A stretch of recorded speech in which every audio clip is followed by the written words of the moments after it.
శ్రీమాత్రే నమః. సద్గురు జ్యోతిషాలయం వారి యొక్క ఆంగ్ల నూతన సంవత్సర శుభాకాంక్షలు. మా ప్రేక్షక మిత్రులందరికీ కూడా ఈ 2025 ఆంగ్ల నూతన సంవత్సరం ఎన్నో గొప్ప వసంతాలు రావాలని మనస్ఫూర్తిగా ప్రార్థన చేస్తున్నాను.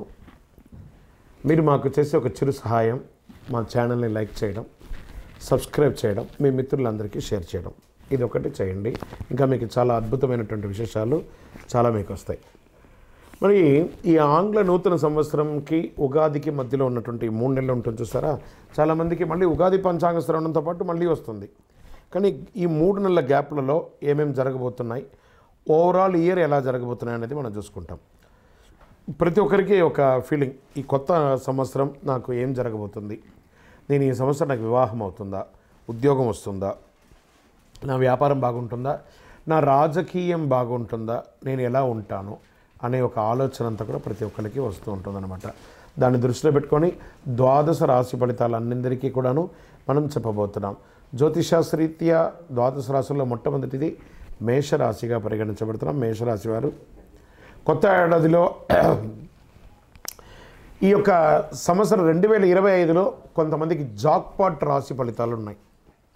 అందులో మధ్యస్థంగా ఉన్నటువంటి జాక్పాట్ వచ్చేసి మేషరాశి. ఉచ్చస్థితిలో ఉన్నటువంటి జాక్పాట్ ఉన్నటువంటి రాశులు సింహ, కన్య, తుల, వృశ్చిక రాశి వారు. మళ్ళీ మకర రాశి వారికి మధ్యస్థంగా ఉంటుంది. మిగతా వారికి అందరికీ కూడా కొంచెం జాగ్రత్తగా ఉండవలసినటువంటి ఒక సమయం. మేషరాశి వారికి అంగారకుడు కుజుడు అధిపతిగా ఉంటున్నాడు.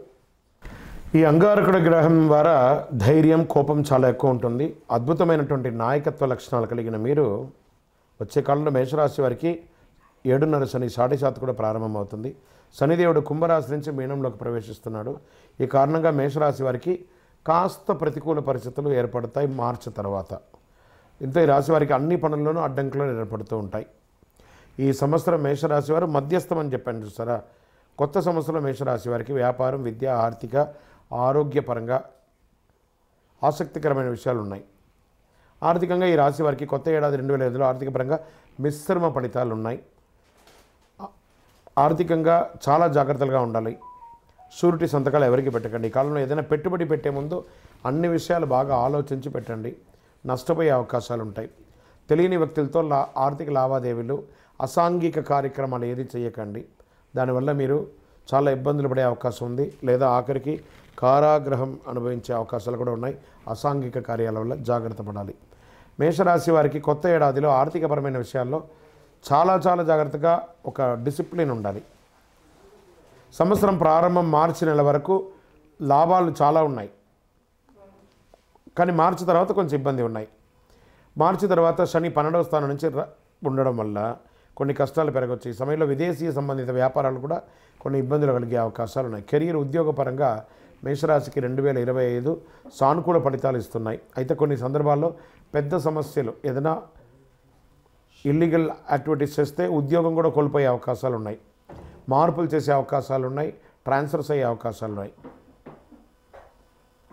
ఉద్యోగులు తమ కష్టానికి ఫలితాలను పొందే అవకాశాలు ఉన్నాయి. ఇబ్బందులు మాత్రం మిశ్రమంగా ఉంటుంది.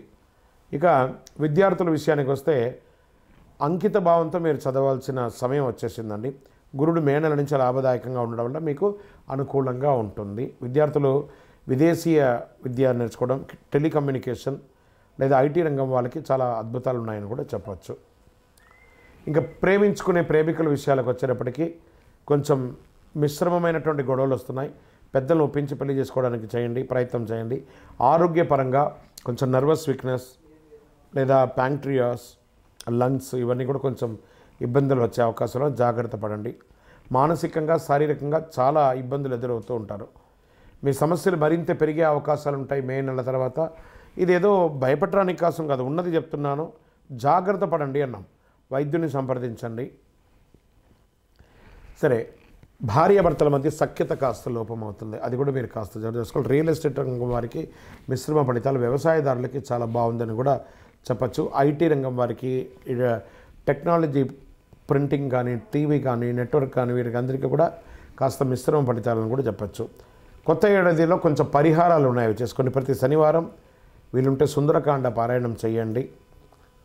నవగ్రహాలకి ప్రదక్షిణం చేయండి ఒక 48 రోజులు. ప్రతి గురువారం విష్ణుమూర్తి ఆలయానికి వెళ్ళండి, దక్షిణామూర్తి ప్రార్థన చేయండి, మంచి కరుంగాళి మాలను ధరించండి, విశేషమైనటువంటి ఫలితాలను పొందుతారు. సకల దోషాలు తొలగి ఆనందంగా ఉండడానికి ఆంగ్ల నూతన సంవత్సరం మీకు అన్ని అద్భుతాలు జరగాలని మనస్ఫూర్తిగా ప్రార్థన చేస్తున్నాను. సంవత్సరం మొత్తం 9 అనే నంబర్ని ఎక్కువ వాడడానికి ప్రయత్నం చేయండి. మేషరాశి మిత్రులారా, అందరూ కూడా ఆరోగ్యంగా ఉండాలని మనస్ఫూర్తిగా ప్రార్థన చేస్తున్నాం. ద్వాదశ రాశుల్లో ఉన్నటువంటి రాశి ఫలితాలన్నీ కూడా గోచార గ్రహస్థితులను దృష్టిలో పెట్టుకొని మీకు చెప్పడం జరుగుతుంది. మళ్ళీ చెప్తున్నాను, రాశి ఫలితాలు అన్నది పడుతున్న వర్షానికి ఒక గొడుగే కానీ రాశి ఫలితాలు జీవితం కాదు. మీరు మిమ్మల్ని నమ్మండి, మీ ఇష్టదైవాన్ని నమ్మండి, దైవ ప్రార్థన చేయండి. ఇంకనూ మీ రాశి ఫలితాలన్నీ పొందాలని అనుకుంటున్నవారు మీ పరిసర ప్రాంతాల్లో ఉన్నటువంటి సద్గురువుని ప్రార్థించండి. వారి దగ్గర పోయి మీ యొక్క date of birth, time of birth తెలపండి. లేదా మా ద్వారా తెలుసుకోవాలనుకుంటున్నారా, ఈ కింద ఉన్న నెంబర్కి వాట్సప్ చేయండి. ఈ అయ్యప్ప సీజన్ ఉండడం వల్ల జనవరి వరకు చాలా బిజీగా ఉంటాం కాబట్టి జనవరి తర్వాతనే వ్యక్తిగత జాతకాలు చెప్పడం జరుగుతుంది. మీ ఏ వివరాలైనా వాట్సాప్ చేయండి, మా అడ్మిన్ మీకు రిప్లై ఇస్తూ ఉంటారు. విజయవస్తు.